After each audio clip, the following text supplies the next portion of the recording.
요한복음 10장 1절부터 10절까지 말씀, 선한 목자 되신 예수님, 양들이 어떻게 할 수 없을 때, 아무것도 스스로 할 수 없을 때, 그때 목자가, 선한 목자가 예수님이시라면 그럼 우리를 인도하시고 보호하시고 지키시고, 그래서 그 선한 목자는 양들을 위해서 내가 함께 하겠다 그러면 모든 게 해결되죠. 양한테는. 그래서 양이 목자를 돌보는 게 아니라 목자가 양을 돌봐야 그게 맞는 얘기죠. 그래서 목자 대신, 선한 목자 대신 예수님이 우리를 돌보셔야 된다. 지금 마지막 때를 계속 우리들은 살아가고 있습니다. 언제부터 말세라고 이야기하냐면 성경은 예수님이 십자가 못 박혀 돌아가시고 그리고 부활하신 그때부터 우리는 말세를 살아갑니다. 다시 말하면 세상이 마지막 되었다. 그리고 그 이후의 모든 세상, 지금 세상도 마지막 때를 살아가고 있습니다. 그런데 이제 사람들이 이야기하는 거로는요, 성경에 있는 대로 굉장한 일들이 막 벌어집니다. 마태복음 24장하고 누가복음 21장에 보면 종말에 대한 이야기가 나오는데, 주님의 재림 그리고 종말에 대한 이야기가 나오는데, 마지막 때에 대한 이야기가 나오는데, 전쟁과 전쟁이 일어날 것이고 난리와 난리의 소문이 있을 것이고, 그리고 전염병, 그리고 사람들의 그 악한 마음들, 이런 것들이 점점 더한대요. 그러니까 계속 더하면 더했지 더 줄어들지는 않겠더라고요. 그러니까 지금의 우리가 두려워해서 이래서 우리는 하나님께 예배도 못 드리고, 지금 두려워서 우리가 기도도 못하고, 지금 두려워서 모이지도 못한다면 그럼 앞으로는 더 하겠구나. 어차피 앞으로 계속 더 할 건데 지금 우리가 멈추거나 지금 우리가 두려워서 거기에 항복해버리면 그러면 더 이상 우리는 모이는 것도 예배하는 것도 힘들어질 것이다. 앞으로 어떤 일이 더 벌어질지 누가 알겠습니까? 전쟁과 난리와, 그죠? 기근과 지진과 또 전염병과 이런 악한 일들이 이 세상에 지금 굉장히 만연하고 앞으로 점점 더 올 건데, 그러면 여러분은 다 포기하시겠습니까? 하나님과의 관계를 우리가 포기하겠는가? 하나님은 십자가 못 박혀 돌아가신 이유를 성경에서 이렇게 가르쳐 줍니다.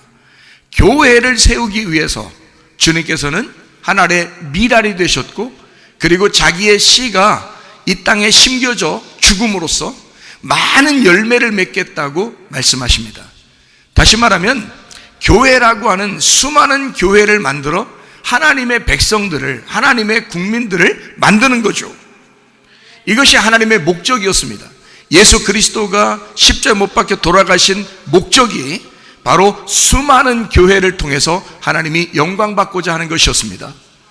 그런데 사람들이 너무 쉽게 항복하고 너무 쉽게 이 세상에 굴복하는 것이 아닌가, 또 세상이 교회를 너무 많이 간섭하는 것은 아닌가, 이런 생각이 드는 겁니다. 하나님과 우리와의 관계를 어느 누구도 방해하거나 끊어놓을 수가 없습니다. 예수 그리스도 안에서 우리는 예배를 드려야만 하는 사람들이고, 양들은 그 목자를 찾아 그 목자와 함께 있는 것이 행복임을 깨닫는 것입니다. 그러므로 예배 드리는 것은 성도의 마땅한 일이고, 하나님께서는 우리에게 목자로서 우리 양들과 함께 있기를 소원하여 주님이 십자가에 못 박혀 돌아가셨다는 사실, 그 목적을 우리가 분명히 알아야 합니다. 그래서 우리는 예배하는 것을 주저해서는 안 됩니다. 예배하는 자들을 우리 하나님께서 보호하실 것입니다. 지키시고 인도하실 것입니다.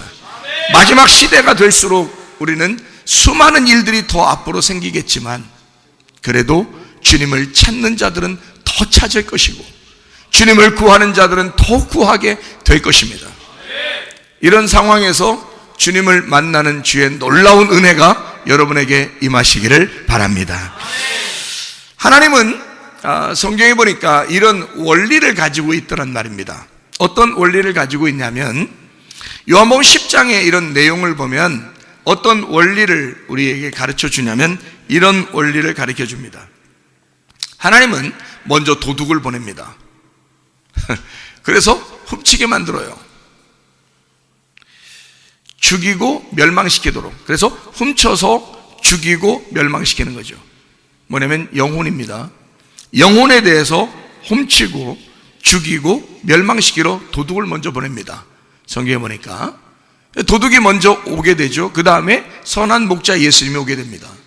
그리고 우리에게 생명을 주시고 더 풍성하게 하시는 분이시다. 이렇게 성경은 가르치고 있죠.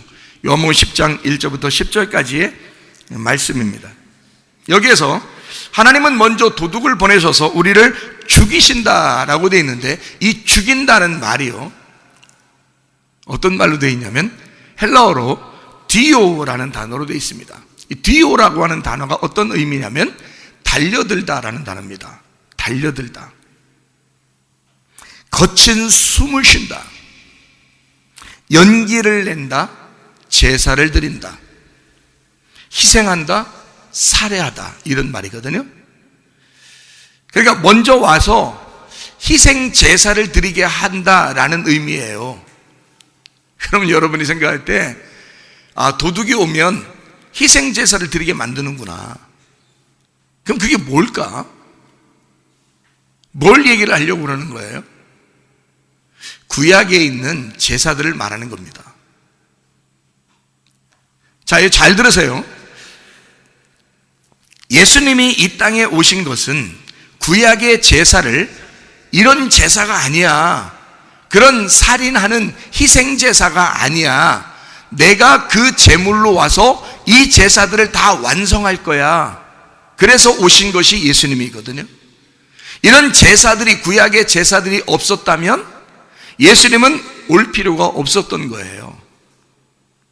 그래서 성경에 먼저 도둑이 오는 것은 구약에서 말하는 희생제사, 살인이라고 하는 그 희생제사를 먼저 드리게 하며 이것이 너희를 죽이는 것이다,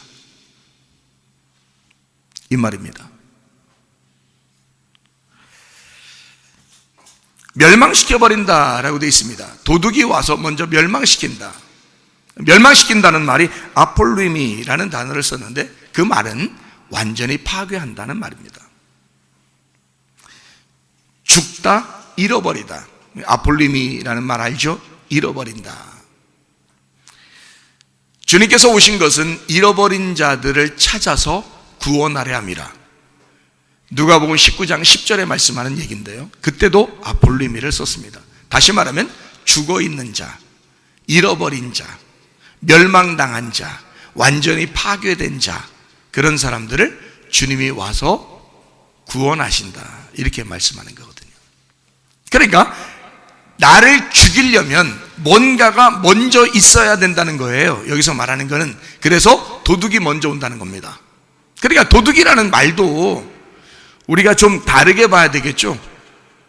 그게 먼저 와서 우리를 희생제사를 드리게 하고 구약의 율법의 제사들을 드리게 해서 구약의 예배를 드리게 함으로, 율법적인 예배를 드리게 함으로 내 자신이 늘 이건 아닌데 라고 계속 생각하게 함으로 내 마음을 파괴시키고 나를 멸망시키고 아주 죽을 것 같은 그런 마음을 갖게 만드는 거, 이게 지금 도둑이 와서 해야 할 일들이거든요. 그게 도둑이에요. 그런 사람들에게 예수님께서 오신다는 얘기거든요. 그러면 성경은 어떤 식으로 되어 있냐면, 예수님이 이 땅에 와가지고 왼편에 있는, 다시 말하면 죽이고 멸망시키는 그 도둑이 있는 편으로 와서 거기서 도둑에 의하여 죽임을 대신 당하는 거예요. 그러니까 희생 제물이 되신단 말입니다. 그리고 완전히 죽고 잃어버린, 멸망당하는 파괴된 자가 되는 거예요. 그러면 더 이상 우리는 파괴될 필요가 없죠. 더 이상 죽을 필요가 없고 제사를 드릴 필요가 없어지는 겁니다. 이해가 돼요? 그렇게 주님이 와서 멸망당하시겠다는 겁니다. 그게 왼편에서 일어나는 사건이에요. 왼편에서 그렇게 주님이 죽으시면 오른편으로 옮겨가십니다. 그래서 왼편에서 오른쪽으로 옮기는 것이 성경 말씀이에요. 하늘에 계신 하나님이 이 땅에 내려오셔요. 그러면 아래로 내려왔죠? 내려와서 이 땅에서 죽으십니다. 죽기 전에는 못 올라가요. 꼭 죽어야 올라가는 겁니다. 이 땅에 죽으셔요. 그래서 이 땅에 내려와, 아래로 내려와서 죽으시고, 죽으시면 부활해서 올라가는 겁니다. 그래서 위에서 아래로 내려와서 아래에서 위로 가는 거예요. 성경이 그렇게 되어 있죠. 그러니까 다시 말하면 우리로 말하면요, 내가 살아 있습니다. 땅에서 살아 있죠. 그러니까 나는 땅에서 어떻게 해야 돼? 반드시 죽어야 돼요. 그리고 하늘에서 살아야 됩니다. 그러니까 땅에 살아있는 자가 땅에서 반드시 죽고 다시 하늘에서 부활해야 된단 말이에요. 그게 여러분과 저의 거듭남이라고 말하는 겁니다. 땅에서의 태어남이 아니라 하늘나라에서의 태어남, 새로 태어남, 거듭남이라고 말하는 거예요. 그거를. 그래서 위에서 태어났다, 위에서 다시 살아났다, 이거를 거듭남이라고 말합니다. 자, 왼편에서는 오른편으로 간다 그랬죠. 그러니까 성경에서 참 귀한 말씀들이 많죠. 근데 왼편 오른편 이런 얘기들이 상당히 많아요. 전도서 10장 2절의 말씀에 보면 우매자의 마음이 왼편에 있고 지혜자의 마음은 오른편에 있다, 이렇게 되어 있습니다. 마태복음 25장에 보면 염소는 왼편에 있고 양은 오른편에 있다, 이렇게 되어 있습니다. 그렇죠? 잠언 3장 16절에 보면요, 왼손과 오른손에 대한 이야기가 나옵니다. 오른손에 장수가 있다 그랬습니다. 그 장수라는 얘기는 오래 산다는 걸 얘기해요. 그러면 신약으로 말하면 오래 산다, 계속 산다, 끝없이 산다, 영생하는 걸 말합니다. 오른쪽에. 요한복음 21장 6절의 말씀에 보니까 예수님이 베드로에게, 제자들에게 뭐라고 그러냐면 배 오른편에 그물을 던져라, 그렇게 말합니다. 배 오른편에. 배는 이렇게 오목 파여 있죠? 우리의 마음을 의미하고 그 오른편에다가 마음을 두라, 그 말입니다. 성경에 참 놀라운 말들이 많죠. 예수님이 가운데 십자가 못 박혀 돌아가실 때에 양쪽에 강도가 있었습니다. 그런데 한쪽 편 강도가 구원을 받아요. 그럼 우리는 어디에서 구원받았다고 생각해야 돼요? 왼쪽 편 강도가 오른편으로 옮겨가서 구원받았다. 어떻게 그렇게 해석이 되나요? 그냥 무조건 한쪽 편은 내비두고 오른쪽 편 강도가 구원받았다, 이렇게 해야 되나요?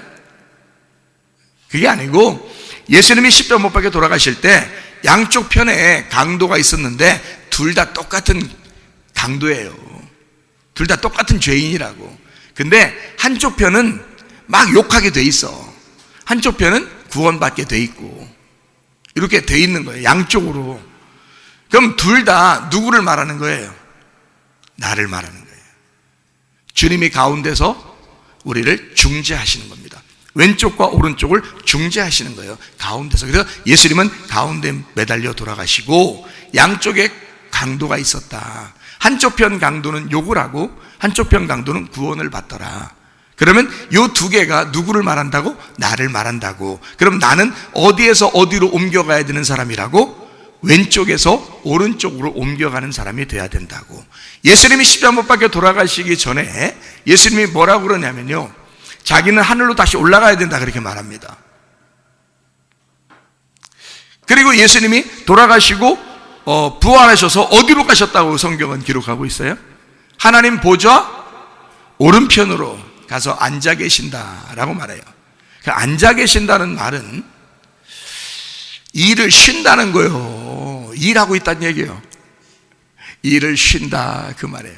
자기 일이 끝났다는 말이에요. 그래서 앉아있다라는 말을 표현합니다. 성경의 한마디 한마디가 참 귀하죠. 주님은 하늘 보좌 우편에 앉아 계신다. 일이 끝났다. 언제 일이 끝났나요? 언제 일이 다 끝났어요? 십자가에 못 박혀 돌아가실 때 모든 창조의 역사가 끝난 거예요. 그러니까 모든 구약의 율법이, 모든 제사가 다 거기서 끝난 겁니다. 그러니까 예수님이 뭐라고 그래? 테텔레스타이, 다 이루었다, 다 끝냈다, 빚을 다 갚았다, 내가 해야 할 일들이 다 여기서 이루어졌다. 그래서 십자가 못 박혀 돌아가시면서 모든 일이 다 끝났어요. 그게 예수님의 일이었기 때문입니다.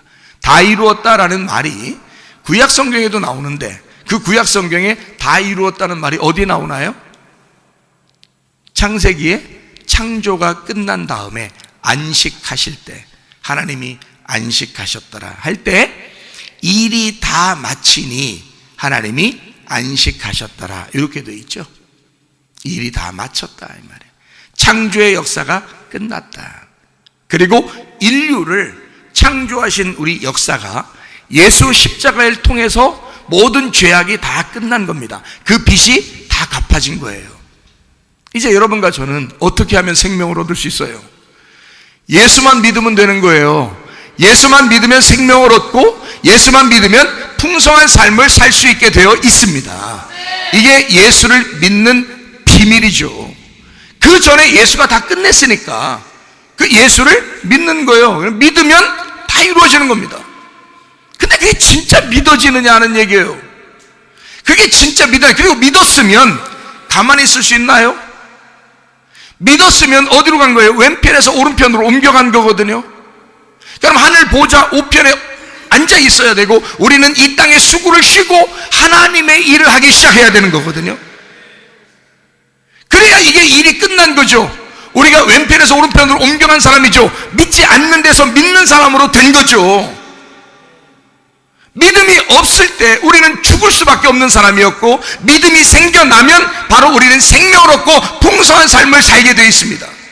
그럼 여러분 생각해 보세요. 우리가 그리스도를 믿는다는 것은 그냥 어영부영 나 그냥 뭐 이 땅에서 이 땅에서 그냥 잘 살고 잘 먹고 잘 살면 되지, 그것으로 끝, 이게 뭐냐고요. 그게 아니라고요. 이 땅에서 태어난 나는 죽어야 하고, 죽은 나는 하늘에서 부활해야 된다는 말입니다. 그럼 우리가 살아서 지금 살아있는 사람들은 예수를 안 믿는 데서 예수를 믿는 쪽으로 왔어요. 왼편에서 오른편으로 왔다고요. 그럼 우리의 삶은 완전히 하늘의 삶을 사셔야 된다 그 말입니다. 그러면 하늘의 삶을 사는 사람은 이 땅에 두려움 있나요? 염려와 근심 있나요? 죽어도 천국인데? 생각을 해보시라. 그게 진짜 믿음이라는 얘기입니다. 그러니까 우리는 예배를 멈출 수가 없는 거예요. 우리는 기도를 멈출 수가 없는 거예요. 우리는 하나님의 삶을 멈출 수가 없는 거예요. 성경에서 항상 기뻐하라, 쉬지 말고 기도하라, 범사에 감사하라 그랬어요. 어떤 분에게 전화가 왔어요. 두렵습니다, 요즘에 힘들고 어렵습니다, 뭐 이러더라고요. 그래서 제가 기뻐하세요, 항상 기뻐하세요. 그 웬 뜬금없는 말이에요. 그냥 목사니까 하는 말 같으죠. 근데 제가 그에게 이런 말 했어요. 항상 기뻐하세요 라고 성경에 써 있죠. 쉬지 말고 기도하세요 라고 써 있죠. 범사에 감사하세요 라고 써 있죠. 우리가 할 수 있겠습니까? 매 순간 항상 기뻐한다는 게 우리가 할 수 있겠어요? 우리가 할 수 없죠. 할 수 없으니까 항상 기뻐하라, 쉬지 말고 기도하라, 범사에 감사하라는 게 명령으로 써 있습니다. 너 항상 기뻐할 수 없기 때문에 그래도 기뻐해야 되는 거야 라고 해서 명령한 겁니다. 쉬지 말고 기도하고 범사에 감사하는 게 항상 할 수 없기 때문에 그래서 명령하는 거예요. 할 수 있다면, 자, 기뻐한 일이 벌어졌어요. 기뻐, 오늘 막 좋은 일이 생겼어, 행복해. 그럼 어떻게 돼요? 성경에 그거 쓸 필요 있어요? 항상 기뻐해라, 쉬지 말고 기도해라, 범사에. 맨날 좋은데? 맨날 좋은데 그걸 뭐하러 써놔요 성경에다가, 피곤하게. 그게 안 되니까, 힘들고 어려울 거니까, 너희들이 어려운 상태가 되더라도, 힘든 상태가 되더라도 그래도 항상 기뻐해야만 된다, 쉬지 말고 기도해야 된다, 범사에 감사해야 된다 라고 명령하는 거다. 하나님의 큰 의로다 그게. 그랬더니 아멘 감사합니다 그러더라고요. 서울에 사시는 분인데, 우리가 할 수 없으니까 주님께서 명령하는 거예요. 성경 말씀에 너 항상 기뻐하는 일이 안 생길 수도 있어. 기도할 수 없을 때도 있어. 범사에 감사하지 않을 때도 있어. 세상 돌아가는 게 힘들 수도 있어. 그러니까 명령하는 거야. 그래도 기뻐해야 돼. 그래도 기도해야 돼. 그래도 감사해야 돼. 너 그렇게 살아야 돼 라고 명령하는 것입니다. 그런 일이 안 벌어지는데도, 그러니까 너희들은 이걸 명령받아서 해야 된다 이 말이에요. 그러니까 명령하는 거지. 그거 항상 기쁜 일만 생기면 뭐하러 그 명령을 하겠어요. 진짜 힘든 일이 생길 수 있습니다. 어려운 일이 생길 수 있죠. 그게 세상 돌아가는 거예요. 그러나 주님 우리에게 말씀하십니다. 항상 기뻐해라. 그럼에도 불구하고 기뻐해라. 그럼에도 불구하고 네가 기도해야 한다. 그럼에도 불구하고 감사해야 된다. 그게 하나님 아버지의 뜻이다. 그게 왜? 내 힘으로 할 수 있기 때문에? 아니다. 네 힘으로 못하는 거다. 그렇게 어떻게 항상 기뻐하고 어떻게 쉬지 말고 기도하고 어떻게 범사에 감사할 수 있냐? 그게 네가 할 수 있다면, 그러면 그게 무슨, 네가 할 수 있다면 뭐하러 명령까지 해서 그렇게 하도록 하겠냐? 네가 못하기 때문이다.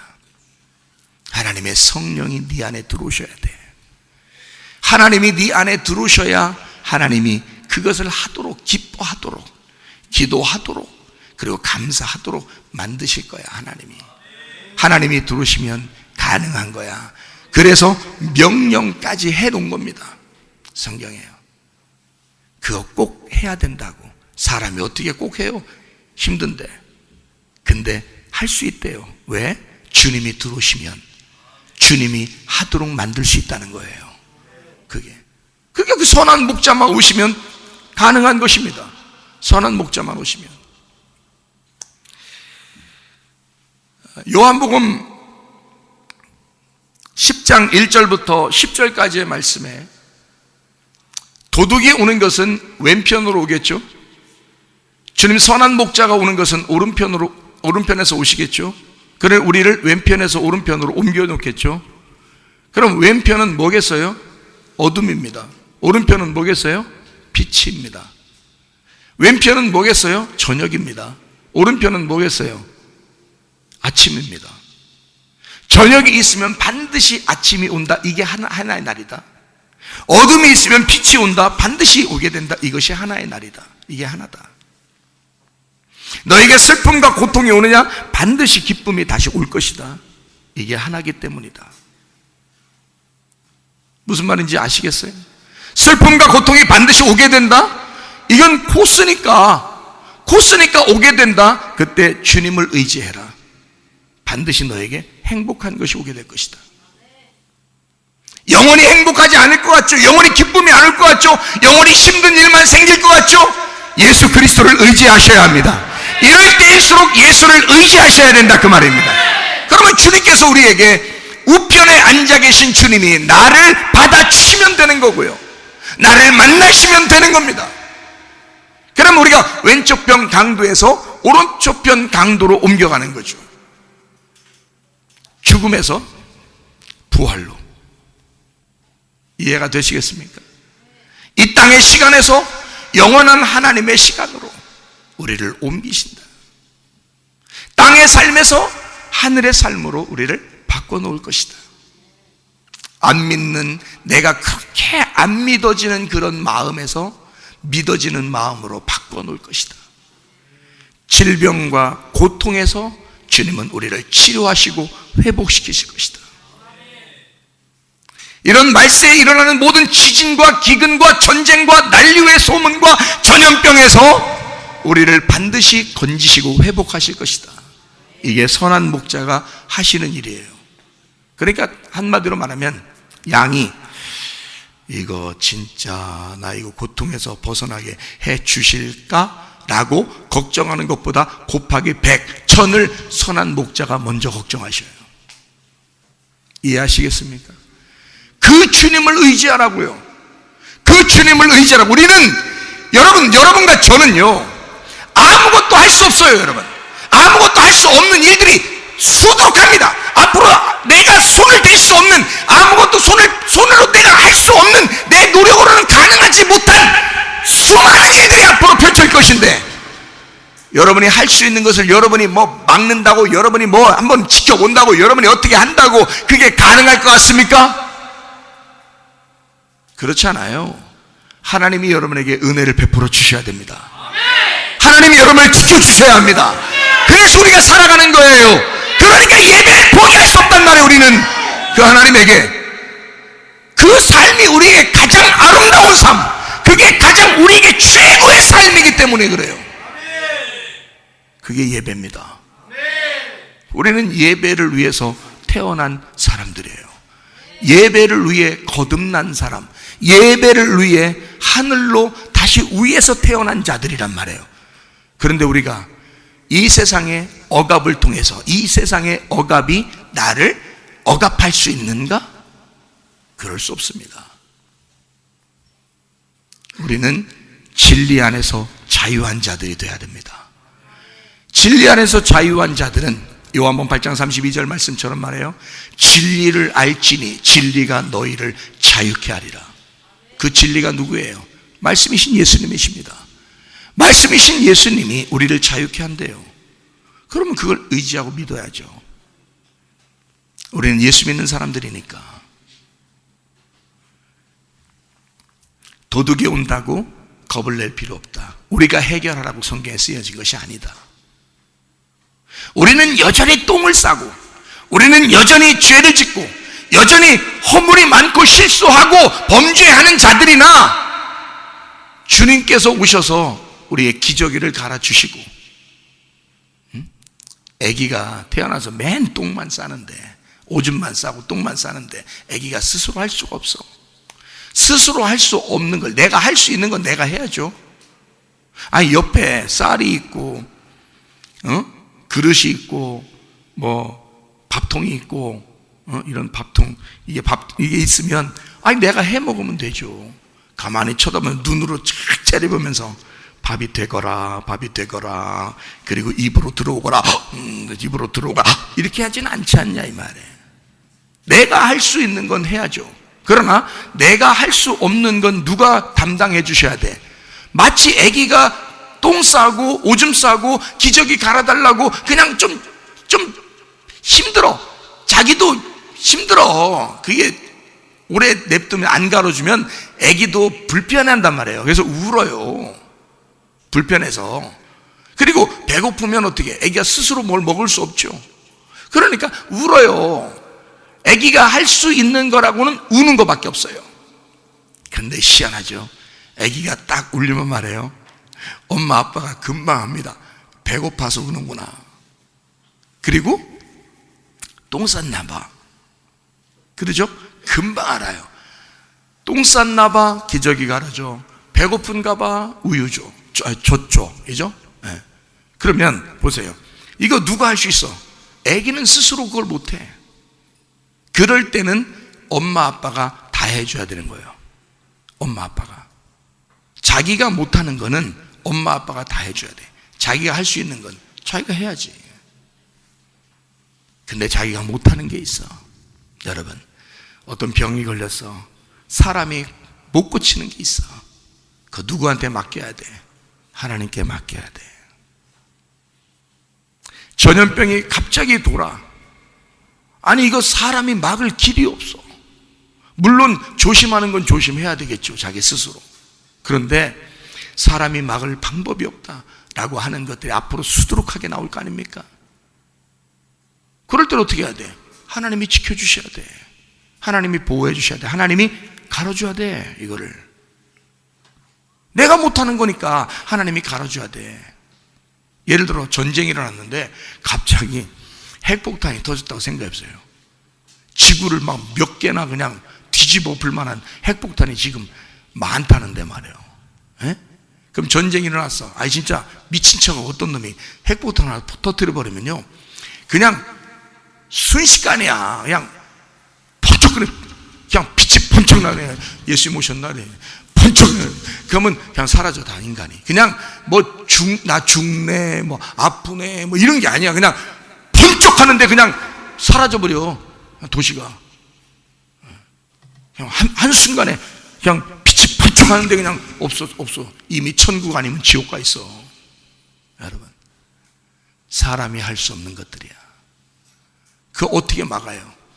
빛이 번쩍했는데 막을 수 있어요, 여러분이? 못 막아요.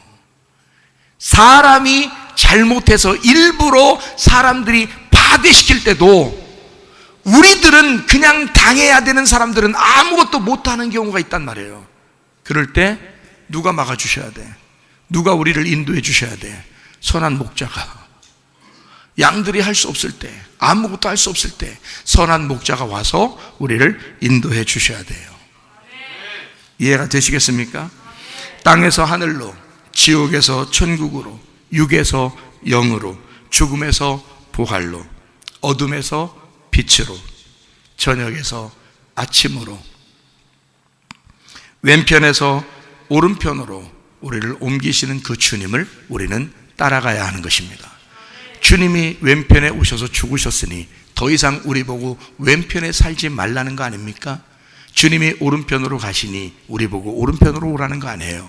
그럼 오른편에 사는 길이 있고 거기에 생명이 있고 거기에 풍성한 삶이 있다는 거 아니겠습니까? 그러면 그쪽으로 따라가는 것이 그리스도인들이에요. 근데 왼편에서 오른편으로 갈 때 반드시 통과해야 될 것이 있습니다. 그게 바로 뭐냐면 십자가의 징계입니다. 왼편에서 오른편으로 갈 때 중간에 누가 계시냐면 예수님이 계시거든요.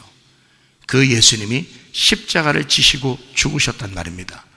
그래서 그 예수님을 반드시 통과해야 돼요. 그러니까 그 반드시 뭐가 일어나야 된다는 얘기예요? 반드시 예수를 믿으셔야 된단 말이에요. 왼편에서 오른편으로 그냥 가는 게 아니라 예수님이 나를 위해서 죽으셨기 때문에 그 예수님을 반드시 믿으셔야 통과가 된다는 거죠. 그 삶을 산다는 것은. 저는 옛날에는 열심히 교회 생활을 한다고 해봤는데 저는 예수님을 잘 믿는 줄 알았거든요. 그런데 내가 알고 보니까 예수님을 진짜 잘 믿지 않더라고요. 예수를 잘 믿는 게 아니더라고요. 성경을 제가 발견하고 보니까 예수를 내가 잘 믿는 게 아니더라고요. 그래서 내가 회개했어요. 하나님 앞에 회개하고 하나님 말씀을 다시 주님께 받아서 이 말씀을 깨닫고 보니까 내가 옛날에는 잘 못 믿었구나. 그때 예수님 오셨으면 큰일 날 뻔했다. 내가 그때 죽었으면 큰일 날 뻔했다. 그래도 회개하고 주님의 은혜 가운데 내가 살 때 주님을 만나야지. 성경은 뭐냐면 나를 발견하는 책이 성경입니다. 성경을 통해서. 성경이 이 세상 돌아가는 걸 보면 막 마지막 때는 무섭죠. 이 성경적으로 보면. 그럼 이게 뭐냐면 나를 발견하도록 이 세상을 통해서 성경을 보면서 나를 발견하도록 하는 책이 성경책이에요. 그러니까 나를 발견하게 하는 책. 주님께서는 먼저 우리가 왼편에 있을 때 그 왼편에 있었다는 사실을 네가 깨달으라는 얘기거든요. 이 성경을 통해서. 예수를 너희가 믿었느냐? 그러면 너 왼편에 있었어 원래. 그러니까 까불지 마. 너 왼편에 있었던 자야. 너는 원래 그런 사람이야. 이거를 우리에게 가르쳐 주시는 말씀들입니다. 이 말씀이에요. 사람이 자기가 대단한 줄 알아요. 사람들이 대단하지 않습니다. 우리는 원래 왼편에 있는 자들이에요. 원래 죄인입니다. 염소 같은 자들이죠. 구원받을 수 없는 사람들이었는데 주님께서 우리를 구원하셔서 반드시 우리가 이 말씀을 통해서 내가 왼편에 있었다는 사실을 알게 하셔서 우리를 말씀으로 반드시 이 말씀으로 나를 치는 겁니다. 그래서 이 말씀을 내가 죄인이구나. 나는 아무것도 할 수 없는 자였구나. 이거를 깨닫게 만드는 겁니다. 그래서 우리를 그렇게 깨닫게 한 자를 예수 그리스도의 십자가로 징계하시고 그리고 다시 오른편으로 옮겨주시는 거, 이게 바로 하나님 말씀입니다. 그러니까 왼편에서 오른편으로 옮기는 그 말씀이 바로 성경 말씀이에요. 이 말씀을 통해서 우리가 발견해야 되는 겁니다. 예수 그리스도는 그래서 우리를 구원하시고 회복하시고 우리를 치료하시는 하나님이시고, 도둑을 만난 우리들에게 선한 목자가 되셔서, 선한 목자로 오셔서 우리에게 생명을 얻게 하고 또 풍성한 삶을 주시기를 원하시는 하나님이시라고 말씀하는 겁니다. 그러니까 결론적으로는 우리에게 선한 목자가 우리에게 오신다는 겁니다. 그리고 도둑에게 도둑 맞은 너의 영혼을 다시 되찾아서 생명을 주시겠다는 거예요. 그리고 풍성한 삶을 주시겠다고 하는 것이 하나님의 말씀입니다. 그러니까 우리가 사실은 너무 염려할 필요는 없는 거죠. 왜냐하면 하나님이 그 염려를 다 아시니까. 빌립보서 4장 6, 7절 말씀에 아무것도 염려하지 말고 모든 일에 기도와 간구로 너희 구할 것을 감사함으로 하나님 앞에 아뢰라. 그래야 모든 지각에 뛰어난 하나님의 평강이 그리스도 예수의 너희 마음과 생각을 지켜줄 것이다. 마음이 불안할 때, 마음이 슬프고 두려울 때, 괴로울 때, 어려움이 있을 때, 마지막 때라고 해서 더 우울하고 힘들어질 때, 우리 주님은 그 모든 염려를 주님이 담당하시겠으니 너는 기도하고 간구해라. 그럼 마음이 평안해질 것이다. 선한 목자가 우리에게 주시는 것은 마음의 생명 아니겠습니까? 마음의 풍성함 아니겠습니까? 사람들이 막 불안한 것이 어디서 오는 거예요? 마음에서 오는 겁니다. 그 불안과 염려와 근심이 우리 마음에서 오는 거예요. 하나님과 우리 마음을 갈라놓기 때문에 그런 거거든요. 이걸 염려라 그럽니다. 이거를 하나님의 마음과 내 마음이 하나가 되면 다시 평안이 찾아오게 되겠죠. 회복이 찾아오게 되겠죠. 치료가 찾아오게 되겠죠. 웬만한 병들은 다 낫습니다. 평안하면 말입니다.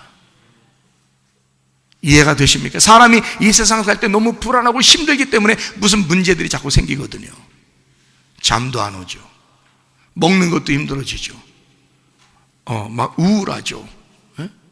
또 괴롭죠. 막 승질나죠. 온갖 병들이 속에 생기는 거예요. 온갖 병들이. 그런데 보세요. 마음이 워낙 평안해. 그냥 마음이 평안하고 기쁘고 행복해 봐요. 그럼 그냥 막 강해집니다. 면역성도 강해지고 건강해지고 아팠던 사람도 나서요. 그러니까 하나님은 우리에게 사실 마음의 평강을 주시길 원하시는 하나님이시다. 그걸 우리가 아셔야 된다. 우리 한 말씀 드리고 마치도록 하겠습니다. 예레미야 29장 11절 말씀이에요. 예레미야 29장 11절 말씀. 예레미야 29장 11절 말씀입니다. 여기 말씀해 보면 이런 말씀이 있어요. 여호와의 말씀이니라. 너희를 향한 나의 생각을 내가 아나니 평안이요 재앙이 아니니라. 너희에게 미래와 희망을 주는 것이니라. 이랬습니다. 우리에게 재앙을 주는 게 하나님의 마음이 아니랍니다. 하나님의 계획은 그런 게 아니랍니다. 너희에게 이런 것이 올 수도 있어. 그렇지만 그게 하나님의 뜻이 아니라는 겁니다. 하나님 우리에게 미래와 희망을 주는 것이래요. 그게 우리에게 주실 하나님께서 마음을 가지신 것이랍니다. 이거 우리가 한번 잘 생각해 보셔야 돼요. 하나님은요, 선악과의 죄를 통해서 우리 인류에게 병이 왔습니다. 그 전에는 죽지도 않았고 늙지도 않았고, 그죠? 죄도 없었어요. 그런데 선악과의 죄 때문에 인류가 그 이후부터 질병도 생기고 죽음도 생기고, 그죠? 이런 살인도 생기고 고통도 생기고 어려움도 생긴 겁니다. 선악과 먹기 전에는 그러지 않았겠죠. 선악과 먹고 이런 일들이 벌어진 거예요. 모든 사람들이. 그러면 이런 것으로 우리에게 끝내려고 하는 하나님 말이 성경에서는 뭐라고 말하냐면 요한계시록 22장 2절의 말씀에 보면 오늘 주보에 나와 있는 말씀입니다. 치료하는 생명나무에 잎사귀가 있다 그래요. 그게 주님의 옷자락이거든요. 주님의 옷자락을 만지면 치료된대요.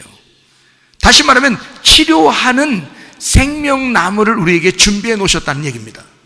자, 너희가 선악과 먹었지? 그건 너희가 먹은 거야. 자, 너희들은 똥을 쌀 수밖에 없는 인간들이야. 너희들은 오줌 싸고 죄 짓고 잘못할 수밖에 없는 인간들이야. 근데 하나님이 준비한 게 있어. 그게 바로 생명나무야. 생명나무 잎사귀를 준비할 테니 거기서 치료가 나올 것이다. 거기서 회복이 나올 것이다. 거기서 구원이 나올 것이다. 예수님의 옷자락을 만진 자들이 주님의 치료가 임할 것이고, 주님의 옷자락을 만진 자들에게 주님의 구원이 임할 것이고, 주님의 옷자락을 만진 자들에게 주님의 회복이 일어나게 될 것이다. 나는 선악과를 먹는 사람이요, 예수님 선한 목자는 생명나무를 준비하는 분이다, 이 말이에요. 그러니까 나는 죄를 질 수밖에 없는 사람이요, 예수는 나를 치료하시는 분이시다. 나를 죄짓게 하는 분이 예수님이시겠어요? 내가 죄를 짓는 거란 말이에요. 내가 선택해서 내가 죄를 짓는 거거든요. 우리의 선택에 의하여 인간의 잘못으로 인하여 인간이 하여튼 바이러스를 연구했든 또 자연적으로 이 바이러스들이 생겨났든 인간의 잘못으로 인하여 생겨난 바이러스들, 그런 범죄들, 그런 죄악들, 그런 전염병들이 계속해서 나올 텐데 사람이 막을 수 있나요? 아니죠. 인간은 그런 재앙 속에서 살아가는 사람들이란 말입니다. 그러나 우리 주님께서는 그걸 그대로 두시지 아니하고, 그걸 그대로 보지 아니하고, 주님은 나는 너희의 미래며 나는 너희의 희망이다. 내가 너에게 생명나무를 준비할 거야. 그 생명나무의 잎사귀는 너희를 치료하는 놀라운 능력이 거기에 있어.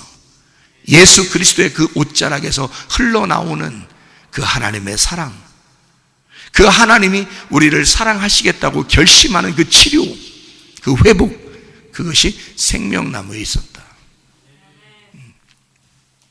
여러분, 어떤 자들에게 하나님의 놀라운 은혜가 임하는가? 에스겔 47장의 말씀에 보면 물이 발목에 차고 무릎에 차고 허리에 차고 이제 수영할 만큼 물이 가득 찬 사람에게, 그 사람에게 성령의 충만함이 임하고 소생시키시는 그 생명나무를 우리에게 주시겠다, 그 열매를 먹게 하겠다 그랬거든요. 물이 가득 찬 사람이 뭐예요? 죽은 자입니다. 너희가 죽은 자들만 하나님이 살려주시겠다. 죽은 자들만 하나님이 우리를 부활시켜버리겠다, 그 말이거든요. 자, 선악과 먹고 죽은 우리들을 예수 그리스도가 다 이루었다 하셨으면 다 이루어진 것입니다. 그러면 우리는 뭐만 하면 돼요? 그 생명나무 대신 예수님을 붙들면 되는 거예요. 예수를 믿으면 되는 거예요. 예수 안에 소망이 있다는 것을 우리는 깨달으면 되는 거예요. 예수 안에서만 희망이 있다는 사실을 깨달으면 되는 거예요. 그래서 예레미야 29장 11절의 말씀에 뭐라고 하냐면, 여호와의 말씀이나 너희를 향한 나의 생각을 내가 아나니 평안이요 재앙이 아니니라. 너희에게 미래와 희망을 주는 것이니라. 미래라고 하는 이 말은 아하리트라는 단어입니다. 후손, 끝, 마지막이라는 말이고요, 이게 예수입니다. 미래라고 하는 아하리트, 이것은 미래라는 이 단어가 무슨 단어냐면 마지막을 말하는 거예요. 자, 처음은 뭐라고요? 선악과. 마지막은 뭐예요? 생명나무. 처음은 뭐예요? 도둑. 마지막은 뭐예요? 선한 목자 되신 예수님. 이해가 되시겠습니까? 처음에는 뭐예요? 왼쪽. 마지막은 뭐예요? 오른쪽. 이해가 되겠어요? 처음에는 아래, 나중에는 마지막은 위. 처음에는 땅을, 마지막은 하늘을. 무슨 말인지 아시겠죠? 주님께서 우리에게 미래가 되셨다. 처음에는 너다. 처음에는 네가 죄를 지을 수밖에 없는 너다. 마지막은 예수 그리스도시다. 그 미래와 희망을 주는 것이다. 소망을 주는 것이다. 근데 그 희망이라는 말이 카바입니다. 카바라는 단어, 히브리어 카바라는 단어는요, 묵다라는 단어입니다. 묵다. 희망이 뭐라고요? 그러니까 희망이 뭐예요? 나의 미래와 묶이는 것이 희망입니다. 여러분, 나의 미래가 누구라고요? 예수 그리스도시라고요. 다 이루시고 부활 승천하신 예수 그리스도, 그분과 내가 묶이면, 그분과 내가 하나가 되면 그게 나의 소망이고 그게 나의 희망이라는 거예요. 여러분에게 희망이 무엇이 있습니까? 이 마지막 때를 살아가며 점점 더 희망이 없는 시대를 살아가는 우리들에게 우리의 희망은 과연 누구입니까? 예수 그리스도, 그분 안에 묶여있는 것, 이것이 우리에게 소망인 줄로 믿습니다. 주 안에 소망인데 내일과 나의 노래 환난 중에 도우시는 주 나의 강고한 반석, 그 신 사랑, 그 신 평화, 두려움에서 날 건지네. 내 위로자, 내 모든 것, 주 사랑 안에서 우리가 완전하신 하나님이 우리와 같이 되셨네. 주 사랑과 그 공의로 세상을 구원하셨네. 십자가에 주 달리사 그 증거를 거두셨네. 같이 주의 안에 살리라. 주님 나라 세상의 빛, 어둠 속에 누이셨네. 영광스러운 그의 날에 무덤에서 부활했네. 승리하신 우리 주님, 환승을 물리쳤네. 주의 것, 주 향의 것, 주 고향에 살리라. 주 예수의 능력으로 내 속에 두려움 없네. 나의 삶이 모든 순간 주께서 다스리시네. 어느 것도 주 손에서 날 떼어지 못하리라. 주 오신 날 기다리며 주는 안에서. 우리 한 목소리로 기도하겠습니다. 우리 하나님 아버지요, 이 마지막 때를 살아가는 우리들에게 하나님께서 우리에게 소망이 되게 해주시옵소서. 주님과 묶이는 주 안에서 나의 미래가 확실하게 도와주시옵고 우리의 가정을 보호하시며 지켜주시옵소서. 우리 한번 기도합니다. 우리 하나님 아버지여, 사랑과 은혜를 감사를 드립니다.